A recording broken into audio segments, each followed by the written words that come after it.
Ngayon guys, yung ating itik sa basakan na po. Yan guys, yung paraan na tayo ay makatipid sa pagkain. Pag itong diskarte ang inyong gagawin. O pagala guys. Ang itik natin ngayon guys ay nasa sulat 3 buwan na guys. Kaya medyo may kalakihan na guys. O ito mga itlog guys, baka abutin ng mga 5 months to 6 months guys. At mga itlog kasi hindi pa ganong kalakihan.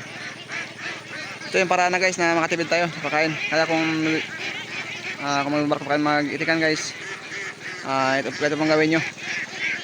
Magpagala po kayo guys ng inyong itik para makaminis po kayo sa gasusin.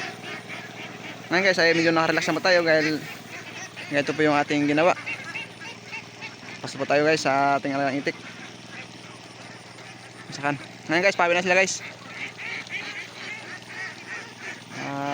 Bandang alas 5 na guys, kaya medyo maba na yung araw.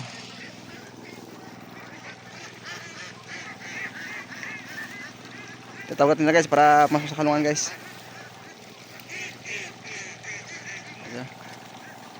Medyo malaki-laki na sila guys.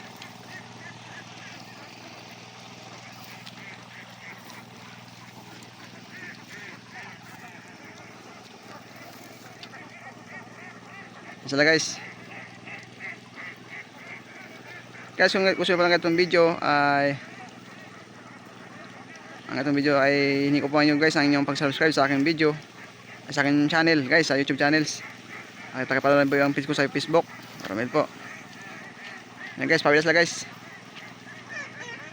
Masarap pagkala tayo guys ay sila na po mismo yung hanap na kanilang pagkain guys, kasi pagkala sila guys compare sa semi-poultry guys, tayo talaga mismo ang hanap ng kanilang makain.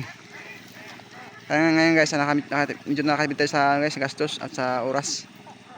Medyo na-relax tayo ngayon guys kasi nasa basahan sila. Pero pag pag mag-dark na sila guys ay tataas naman po natin yung ating langitik guys. Ngayon lang po tayo guys ay relax, medyo relax. Pero dati po yung araw na babalik naman tayo guys sa tad-tad ng saging at ito na guys ng darak.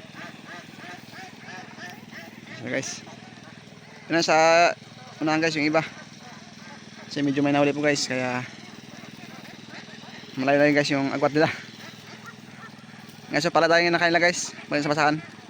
Ningiti ko ngayon guys ay medyo manal pa guys sa kuhol.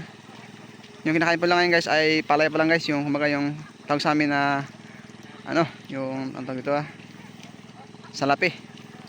Yung galing na guys na pinag-anihan, yan po yung taos tumutubo ay magbubunga guys. Yan po yung kanilang kinakain. Libre na po yan guys sa basakan.